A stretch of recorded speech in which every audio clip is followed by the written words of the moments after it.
Кадастр мамлекеттик ишканасынын Сокулук филиалынын директору жана көрсөтүлгөн мекеменин жетектөөчү адиси кармалды. Бул тууралуу УКМКнын маалымат кызматы билдирди. Бишкекте бир жигит кызга кол көтөрүп, сабап телефонун тартып алган. Ош шаардык ички иштер башкармалыгынын кызматкерлери тарабынан Ош шаарында бүгүн катталган өспүрүм баланы өлтүрүүгө шектүү катары 2004-жылы туулган жаран кармалды. Ахметов Уран Төлөндиевич Кыргыз Республикасынын өкмөтүнүн аппаратынын жетекчисинин биринчи орун басары кызматынан бошотулду.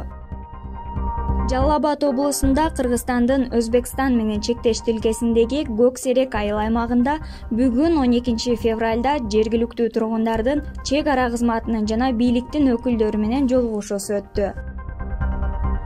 Жапонияда Олимпиада комитетинин башчысы аялдарды кемсинткени үчүн кызматтан кетүүгө аргасыз болду. Өлкөдөгү резонанстуу окуяга чекит койгон судья мындан 3 ай мурун нотариус болуп иштечү. 1,5 жыл чуркап жүрүп кызматка келгенден кийин ал коррупционер, бажычы менен салыкчыга окшош өкүм чыгарып отурат. Маалыматка ылайык, директор жетектөөчү адис менен жең ичинен сүйлөшүп алышып, кызмат абалынан кыянаттык менен пайдаланышып, кызматтын кызыкчылыгына каршы келген, жерди пайдалануу чөйрөсүндөгү мыйзамдарды бузуп, жабык акционердик коомдун директорлорунун бирине жер участогуна жеке менчик укугу жөнүндө мамлекеттик актыны мыйзамсыз даярдашканы аныкталды. Жогоруда аталган адамдардын атайлап жасаган кылмыш иш-аракеттеринин натыйжасында мамлекетке 2,2 миллион сомдон ашык суммага зыян келтирилген. Ошондой эле УКМК директор жана жетектөөчү адиске карата кызмат абалынан кыянаттык менен пайдалануунун башка фактылары боюнча 11 кылмыш иши тергелип жатат. Кармалган директор жана жетектөөчү адис УКМКнын тергөө камак жайынын убактылуу кармоочу жайына киргизилди. Тиешелүү тергөө оперативдик иш-чаралары улантылууда. Жабырлануучунун өзүнүн айтымында окуя 11 февралда саат 21:40 чамасында болгон. Жигит ага кол көтөрүп, жерге жагып, моонтуп баштаган. Телефонду талап кылган жана ал кыйкырса өлтүрөм деп коркуткан. Ал мени моонтуп, iCloud'дан жана телефондон паролдорду сурады. Мен коркконумдан паролду унутуп калганымды айттым. Ал муштуму менен башыма жана бетиме ура баштады. Анан ал шымыңчеш деп зордуктоого аракет кылды. Окуя Манас айылынын жанында болгон деп билдирди жабырлануучу. Ал күбөлөрдөн жардам сурап, жигиттен кайсы унаага отургандыгын айтып берүүсүн өтүнөт.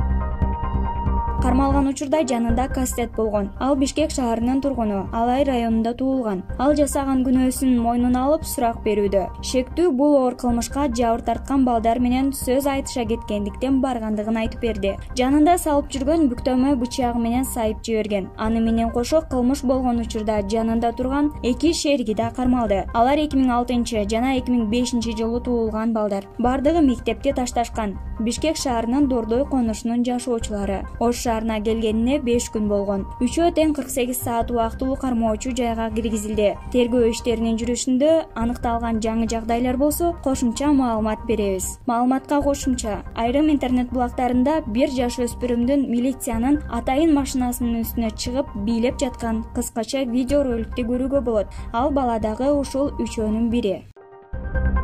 Тийиштүү буйрукка Кыргыз Республикасынын премьер-министри Улукбек Марипов кол койду. Мариповдун башка жарлыгы менен Жунушалиев Айбек Жанышбекович Кыргыз Республикасынын өкмөтүнүн аппаратынын жетекчисинин биринчи орун басары болуп дайындалды.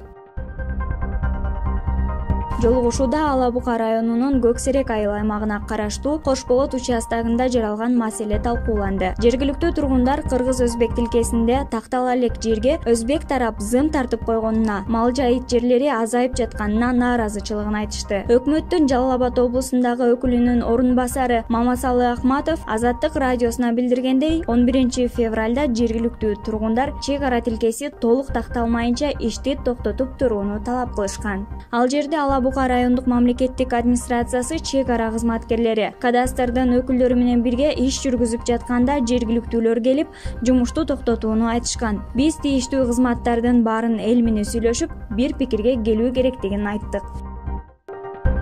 83 жаштагы Есиро Мори жыйындардын биринде комитетке мүчө аялдар оюн кыска нуска билдире албай турганын айткан. Ал ошондой эле аялдардын чубалжыган билдирүүлөрү кыжыр келтирээрин да кошумчалаган. Моринин бул сөздөрү катуу сынга алынып, коомчулук анын кызматтан кетишин талап кылган. Мори 12 февралда кызматын тапшырып жатып, айткан сөзү үчүн кечирим сурады. Есиро Мори 2001 жылдары Жапон өкмөтүн жетектеген. Былтыр пандемияга байланыштуу жылып калган Олимп оюндары Жапонияда быйыл өтөрү пландалып жатат. Бийлик быйыл дүйнөдө кырдаал кандай болбосун Олимпиада өтөрүн билдирген. Жапонияда эмдөө өнөктүгү башка өнүккөн мамлекеттерге салыштырмалуу кечигип жатат. Pfizer-BioNTech компанияларынын вакцинациясынын алгачкы партиясы Токиого 12 февралда гана келди. Жакын арада эмдөө башталары күтүлүүдө.